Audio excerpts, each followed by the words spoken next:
All the information shared in this video is available on the public platform.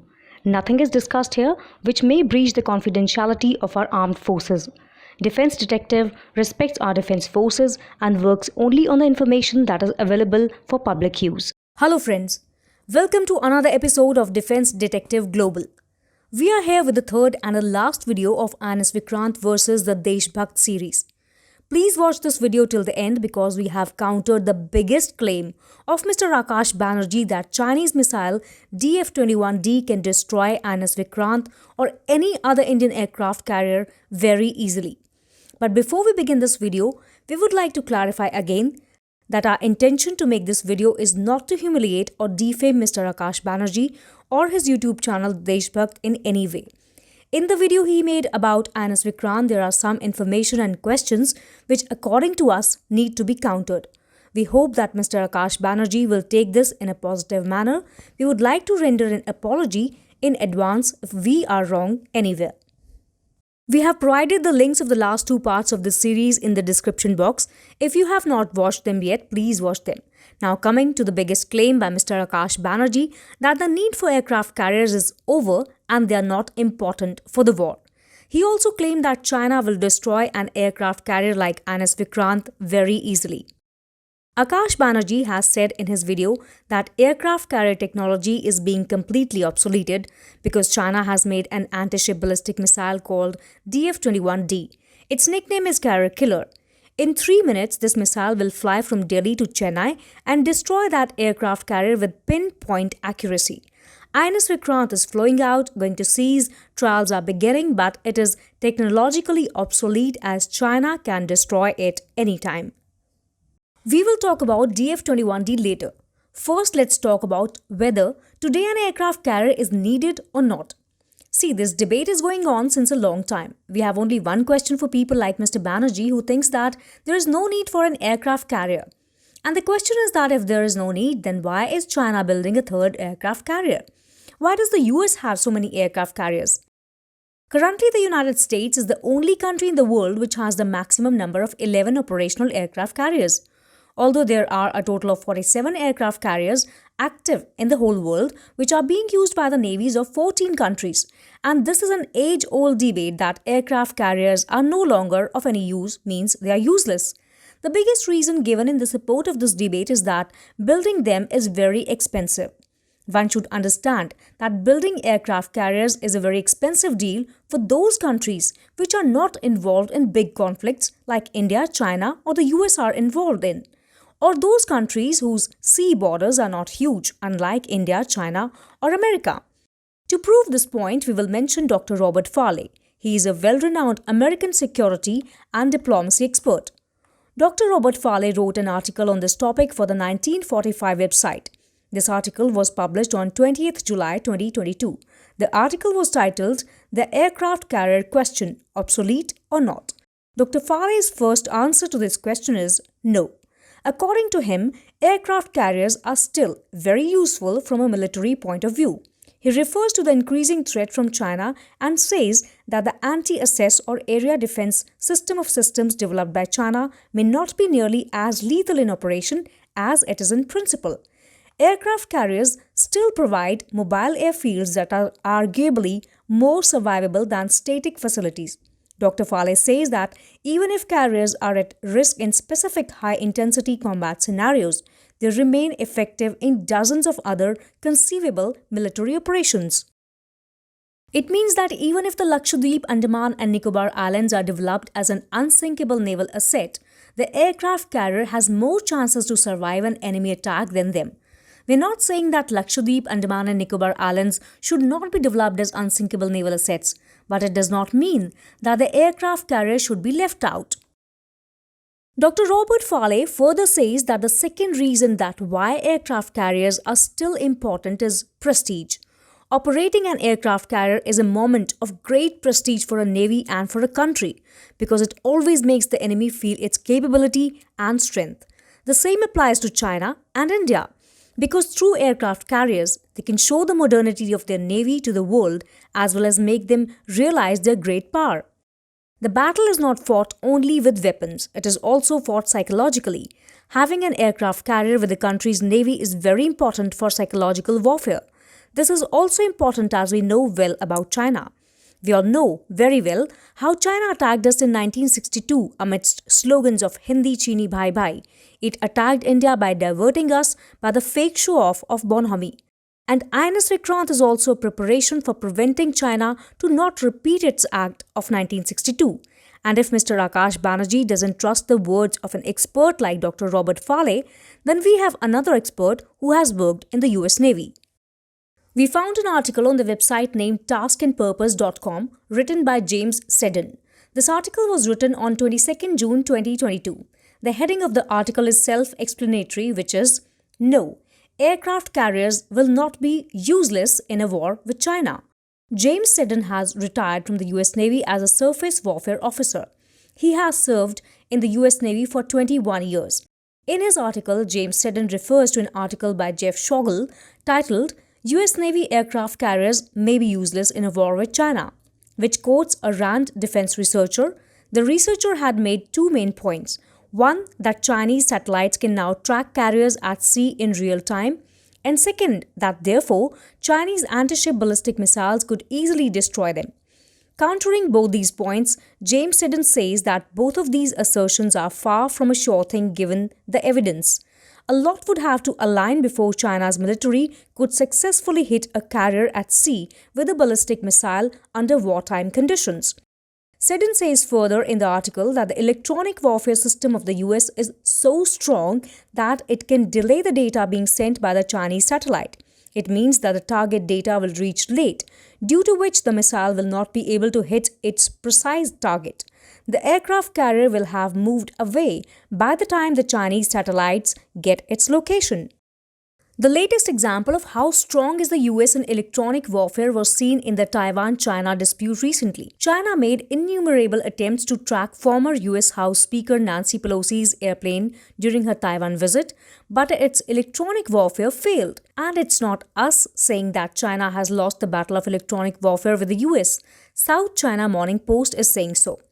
Minnie Chan is a senior reporter with the South China Morning Post. She is an award-winning journalist specializing in reporting on defense and diplomacy in China. On 14 August 2022, she published a report regarding Nancy Pelosi's visit to Taiwan. Everyone knows how much tension had mounted between China and the US at that time. According to Minnie Chan's report, the PLA used its best electronic warfare equipment. But according to the sources close to the PLA, none of them were successful. The PLA had deployed Type 055 destroyers radar and J-16D jets for this, but they failed miserably and could not locate Pelosi's aircraft. Almost all the PLA electronic warfare equipment couldn't work properly as they were all jammed by electronic interference by the American Aircraft Strike Group sent by the Pentagon to escort her. It means that aircraft carriers can not only send fighter jets or missiles but can also play a very important role in electronic warfare. Apart from this, there are other ways to destroy satellite tracking, for instance, anti-satellite missiles. In the event of war, those satellites which are doing real-time tracking can be shot down. The US and India both are capable to do this. Now coming to the claim of Mr. Akash Banerjee regarding the Chinese missile DF-21D. China's DF-21D missile, also known as Carrier Killer, is an anti-ship variant of the DF-21 ballistic missile. Its range is 1500 km. It can carry a conventional warhead of up to 600 kg and a nuclear warhead of 200 to 500 kg. Mr. Akash Banerjee said that this missile will reach Chennai from Delhi in just 3 minutes. Now it is a different thing that the distance from Delhi to Chennai is 1760 kilometers, which is about 260 kilometers more than the range of 1500 kilometers of the missile. Okay, if Mr. Akash Banerjee has given this example, let us take it further and assume that this missile will fly at an average speed of Mach 10. We will explain why we are saying Mach 10. The speed of this missile changes tremendously in the launching phase, the re-entry phase and the terminal phase. So just for the sake of explanation, we have taken an average speed of Mach 10 here. It means that this missile will cover 12,348 kilometers in an hour. If it is converted into minutes, then it will reach about 206 kilometers in a minute. So if we make a rough calculation, it will take about 9 minutes to reach Chennai from Delhi. By the way, after 1500 kilometers, the fuel of the missile will end and it will remain 260 kilometers away from Chennai. We are telling you all this just to explain it in an easy language, though it is not true. It's just a guess, as Mr. Akash has also made one. You all know that a Chinese missile will not be fired from Delhi, right? Okay, so this was just an example, but now we are going to tell you a very practical thing. We will tell you what could be the war scenario and from where China can fire missiles. After that, we will tell you about an expert's research about DF-21D. By all this, Mr. Akash Banerjee should get a satisfactory answer about DF-21D. Friends, do you remember what is the range of DF-21D missile? It is 1500 kilometers. Now just look at this map. You are seeing the Bay of Bengal here. If its length and width are measured, how much is it? You can see there is a facility to measure the length and width on Google Maps. See, the length from West Bengal to Sri Lanka is more than 1600 kilometers. If the width is measured from Andhra Pradesh to Myanmar, then it is about 1500 kilometers. So this much area is 1600 kilometers by 1500 kilometers, and the range of the missile is 1500 kilometers. The Indian Navy also knows this. So it is obvious that it will keep the aircraft carrier out of the range of 1500 kilometers. If China has to fire DF-21D, then it will have to do so from close to the Indian border. Only then it can try to target INS Vikrant. Suppose China fires from the Doklam Plateau, which is near Bhutan. Even then the missile will be able to reach only half of the Bay of Bengal, and our aircraft carrier will keep working with ease. If you see the map carefully, then you can understand that if China thinks of destroying India's aircraft carriers with DF-21D, then it is really tough for it. This missile cannot destroy INS Vikrant or Vikramaditya with a range of 1500 kilometers, because for that, China will have to bring its missile to such a place from where these carriers can be attacked within this range. Friends, we think all these evidences would be helpful for Mr. Banerjee to agree with us. If not, then we can provide some more evidences. Our next evidence is of a renowned researcher. He has done extensive research on China's DF-21D missile. Let's tell you what he has said about this so-called carrier killer missile of China. At the website of the Jamestown Foundation, we came across a researcher named Holmes Liao. He has nearly 30 years of professional experience in the US aerospace industries. Prior to that, he has also been a lecturer at the War College of Taiwan. He wrote an article for Taiwan News on 29 August 2020. The heading of this article is, "Can China's DF-21D missile destroy US aircraft carriers as advertised?" In this article, Holmes Liao has told that most ballistic missiles re-enter the atmosphere at around Mach 8 to Mach 15 at an altitude of 50 kilometers, depending on the re-entry angle. Due to increasing air resistance in the dense region of the lower atmosphere, after it survives the maximum Q heating period at an altitude of around 15 to 20 km, the missile's terminal speed is reduced to around Mach 2 at 3 to 5 km above the surface, depending on the shape of the warhead. Therefore, target acquisition and control response time during the final phase is relatively short. A thruster system may subsequently be added to an ASBM such as the DF-21D to increase its terminal speed and maneuverability so that it will not be easily intercepted by ground defenses. So, even if the Chinese Army's new SBM has a smart warhead design, it will not be able to see its target during the re-entry phase due to ionization blockage.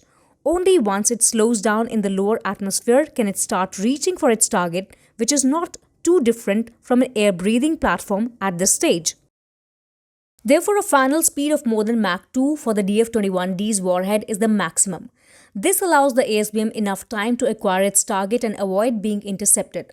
If the incoming DF-21D is detected at an altitude of 80 km, assuming a re-entry speed of Mach 10 and a subsequently reduced speed of Mach 2 at a 5 km altitude, at least 30 seconds will have passed before impact. During this time, an aircraft carrier sailing at 25 knots will have travelled at least 375 meters.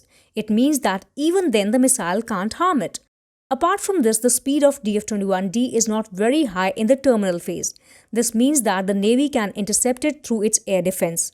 Liao further says that if the PLA adds a 500 kg warhead design on it, then it may have room to carry only about 150 to 200 kg of conventional high explosives, which may not be enough to sink a carrier at Mach 2 plus speed, though substantial damage would be certain. If we talk about India's aircraft carriers Vikrant and Vikramaditya, they are also equipped with Barak 8, the world's best air defense system, which is developed jointly by India and Israel. Suppose if somehow the DF-21D missile comes within 150 km radius of INS Vikrant, then it can be intercepted by Barak missile. Barak 8, also known as LR-SAM and MR-SAM, is a very dangerous surface-to-air missile. It is specially designed to kill all types of aerial threats through hard kill. With this, aircraft, helicopters, anti-ship missiles, UAVs and ballistic missiles can also be intercepted. The ER variant of Barak 8 has an operational range of 150 km and a flight ceiling of 30 km. India has also purchased S-400 to intercept such missiles, and if anyone thinks that it is impossible to stop China's hypersonic missiles, then they need to know more about S-400. You can see this news published on Military Watch on May 1, 2020. It is mentioned in this news that Russia has shown by intercepting hypersonic ballistic missile through S-400 that 2 from 400 kilometers away. Even after this, if someone has any kind of doubt on our Navy, on our defense system and on our aircraft carrier INS Vikrant, then there is no cure for it. Moreover, aircraft carriers never move alone. They have a whole strike group with them, which consists of destroyers, frigates, submarines, and they have Barak 8 or other similar air defense systems or radars.